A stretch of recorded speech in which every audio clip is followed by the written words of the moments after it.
Guys, welcome back to my channel. আশা করি তোমরা সবাই খুব ভালো আছো, আমিও খুব ভালো আছি। আজকে যাবো হচ্ছে আমরা গুলমার্গ, আর এটা হচ্ছে আমার আউটফিট। কেমন লাগছে অবশ্যই জানিও। তো চলো বেরোতে থাকি। তো দেখো আমরা গুলমার্গ যাচ্ছি, আর রাস্তায় এই সুন্দর দৃশ্যটা, সুন্দর।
আমরা চলে এসেছি গুলমার্গ, আর এখানে আমরা বরফ নিয়ে এনজয় করছি। আজকেও রিলস করেছি, অনেক করেছে।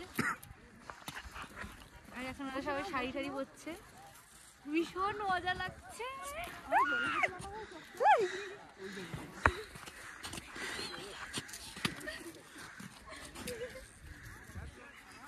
গ্লাভসটা পরে নি, হাতটা জ্বালা করছে। হ্যাঁ, ওকে আমি তখনই বলেছি গ্লাভস কোথায় ঢুকিয়ে নিচ্ছি। हो गया একটা এনভায়রনমেন্টটা দেখো কি দারুণ, চারিদিকে সাদা সাদা, আর জুতোর ভিতরে বরফ ঢুকে গেছে, তারাকে বার করি।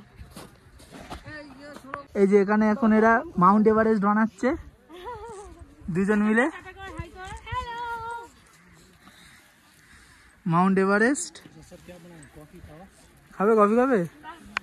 তো দেখো আমরা গুলমার্গে ভীষণই মজা করেছি। মানে আমরা যে জায়গাটা নামেছিল ওখানে অতটা বরফ ছিল না, আমরা আলাদা করে গেছিলাম। আমরা আর আঙ্কেলরা ভীষণ মজা করেছি, তো তাই আলোচনা করছিলাম যদি না যেতাম মিস করতাম। তো যাই হোক, তারপরে ওখান থেকে আমরা চলে গেছিলাম হোটেলের দিকে। তো হোটেলে গিয়ে একটুখানি রেস্ট নিয়ে যেহেতু প্লান্টেক ছিল, তো ওখানে বসার জায়গা ছিল, যেটা শিকারা দেখেছে, আমরা ওখানে গিয়ে একটু বসলাম সবাই। তো আমরা এখন এসেছি আমাদের হোটেলে, একদম এদিকে একটা শিকারের জায়গা আছে, ওখানে আমরা একটু বসেছিলাম, ভিডিও করলাম। সব এখন কিনছে, খুব রোদ, ঠান্ডাও আছে প্লাস রোদও। এক্ষুনি আমরা যেখান থেকে দেখলে ওখানে গেছিলাম, চলে এসেছি। এসে আমার লাঞ্চ তো হয়ে গেছে আগে থেকে। তো এখন দাঁড়িয়ে এখানে মাউন্টেনটাকে দেখছি, মাউন্টেন ভিউ। মানে খুব কষ্টও লাগছে, মনে হয় যে আর মাত্র 1 কি 2 দিন, মানে কালকে পেহেলগাঁও, তারপরের দিন হচ্ছে পেহেলগাঁও থেকে জম্মু, ব্যাস আমাদের ট্রেন জার্নি আমাদের কমপ্লিট। এটা ভেবেই খুব দুঃখ লাগছে, আবার রেগুলার বোরিং লাইফ, আবার সেই ঘিসাপিটা লাইফ। এই দিনগুলোই খুব মিস করব, যেগুলো সেই জন্য ব্লগ করে রাখা, যাতে আমি মেমোরিজগুলো মানে আবার দেখে একটুখানি মনে ভালো লাগবে, যে হ্যাঁ সত্যি রিকল করতে পারি যে না এসেছিলাম এই জায়গায় আমরা। তো ওটাই খুব কষ্ট লাগছে, যেতে একদম মন চাইছে না, বিশেষ করে শ্রীনগরে থেকে। এখান থেকে আমার যেতে মনই চাইছিল, কারণ এখানে সামনেই সোনমার্গ আর গুলমার্গ। গুলমার্গও আছে, বেশ ভালো কাটিয়েছে, কিন্তু সোনমার্গটা দেখার মতো ছিল। আমার তো মনে হচ্ছিল আরেকবার গেলে খুব ভালো হয় এরকম, বা ওই শিকারায় আরেকবার উঠবো, এখানে লাইফস্টাইল যেটা সেরকম 1 দিন থাকবো, এটা বেশ আনন্দ হতো। কিন্তু যাই হোক, যেটা তো সবাইকেই করতে হবে। হ্যাঁ, আবার আমরা আসবো, এই বছর তো পসিবল না, পরের বছর হয়তো আমরা আবার আসতে পারি, কারণ জায়গাটাকে ওরও যেমন আমারও যেমন ভালো লেগেছে ওরও তেমন খুব ভালো লেগেছে, মানে সেই জন্য তাই না কি হবে। তো চলো এখানে দেখো, তখন আমরা একটু ফ্রেশ হয়ে নিই। তো আমরা যাবো ওখানে পাহাড়ের মাঝখানে, মানে পাহাড় দেখা যাচ্ছে, এখানে বসে বসে আমরা খাচ্ছি চাউমিন, আর দেখো ওখানে মন্দির দেখা যাচ্ছে, শঙ্কর সাইডের মন্দিরটা পুরো দেখা যাচ্ছে, বেশ ভালো লাগছে। কিন্তু ভালো লাগছে না বাড়ি যেতে হবে বলে, একদমই ভালো লাগছে না। এই যে এটা হচ্ছে শঙ্করাচার্যের মন্দির।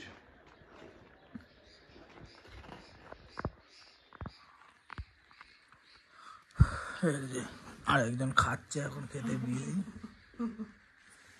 আর একটা খালি প্লেট চাউমিন। এই যেখানে আগুন যেটা দেখতে পাচ্ছ ওই দূরে, এখানে যেহেতু ঠান্ডার সময় সবাই কাঠ কয়লা বানায়, তাই এখন বন জঙ্গল পুড়িয়ে দিয়েছে, সকালবেলা কয়লা পোড়াবে, আগুন জ্বালিয়ে দিয়েছে। ওটা চারকোল বানানো হচ্ছে, আর চারকোল এগুলো বিক্রি হবে, এটা প্রসেসটা।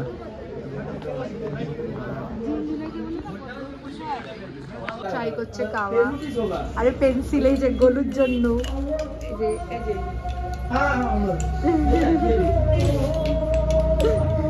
রিভিউ দেবে কাওয়া, সে মিথ্যা আগে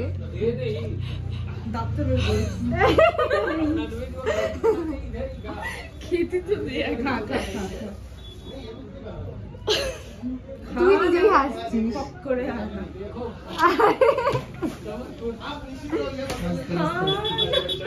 আরে খা খা খা, করছে বেশি একদম। আরে খা খা খা, টেস্টি খেতে, শুধু গন্ধটা বাজে। কেন তো ডাল লেগে জল দিয়ে করা, সেই জন্য এর বক্তব্য। এবার ও রিভিউ দেবে। কেমন লাগলো একটু বলুন। ভালো, গোলাপ জলের মতো। হ্যালো, আজ ছিল নেক্সট ডে। তো আমরা সকাল সকাল বেরিয়ে গেছি পেহেলগাঁও যাওয়ার উদ্দেশ্য। আর রাস্তার মাঝে যেতে যেতে পড়লো যে কেশরের দোকান। ওখানে সেই আমাদের যেরকম বর্ধমান মানে শক্তিগড়ের যে ল্যাংচার দোকানের যে হাটটা পড়ে, এখানেও ঠিক কেশরের দোকানের পুরো দোকান চারিদিকে, কারণ এখানের কেশর সব থেকে ফেমাস, এখানেই তৈরি হয়, যেটা বাইরে বাইরে বিদেশে পাওয়া যায়। তো এখান থেকে আমি কেশরও নিয়েছি, একটু ময়শ্চারাইজার নিয়েছি। আর এখানে হচ্ছে উইলো কাটের দোকান, যেটা খুবই ফেমাস। এখান থেকেও ভাইয়ের জন্য ব্যাট নিয়েছি। এই ব্যাট কিন্তু অনেক খেলোয়াড়রাও ইউজ করে থাকে, এতটাই ফেমাস। তো ওখান থেকে যাওয়ার পথে পড়লো অ্যাপেল গার্ডেন। তো এখন তো অ্যাপেলের কোনো সিজন না, তাও ফুল হয়েছে, দেখতেই পাচ্ছ সাদা সাদা যে ফুলগুলো, ওইগুলোই জুলাই সেপ্টেম্বর দিকে এখানে অ্যাপেল হবে।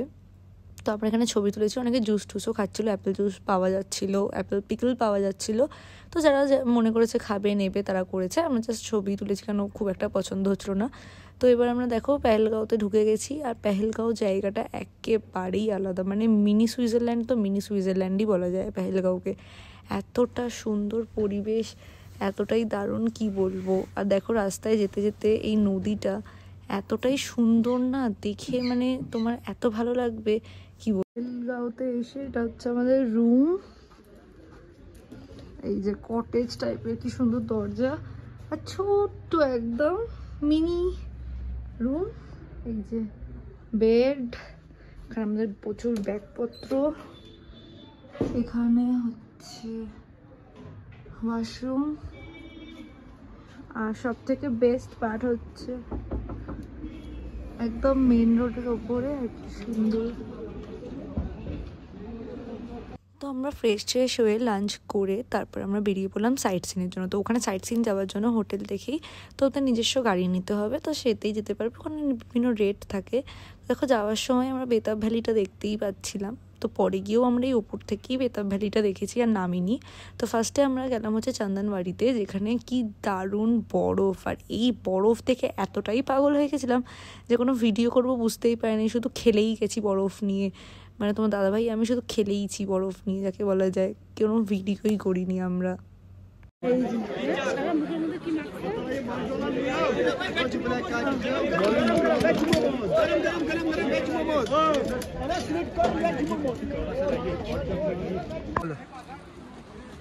বলো,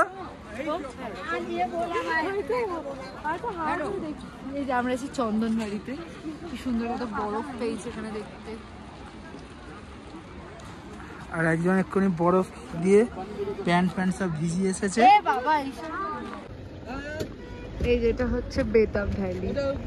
এখানে মুভিটা শুটিং হয়েছিল, বেতাব মুভি, তাই জন্য এর নাম বেতাব ভ্যালি।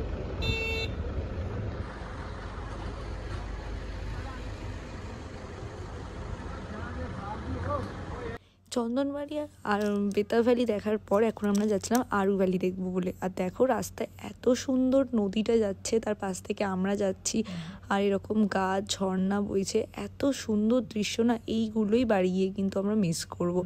এইগুলোর জন্যই আমাদের এই দিকেই টানটা থাকবে, আর কোনো কাজেই মনে আসবে না। তো যাই হোক, তারপরে আমরা পৌঁছে গেলাম হচ্ছে আরু ভ্যালিতে।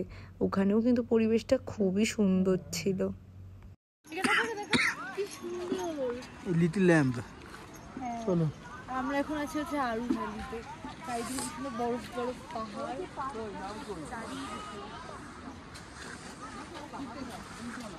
এইদিকেও আছে, সুন্দর লাগছে।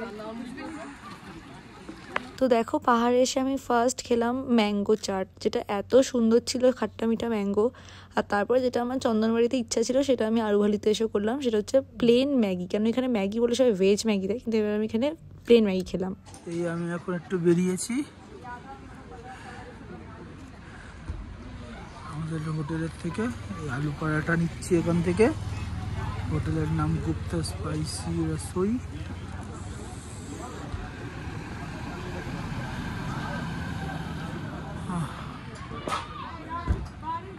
এই আমি এখন ওয়াটার বোতল আর আলুর বড়টা কিনে আমাদের হোটেলের দিকে যাচ্ছি। এখন এদিক দিয়ে নদী যাচ্ছে, ওই হচ্ছে আমাদের হোটেল।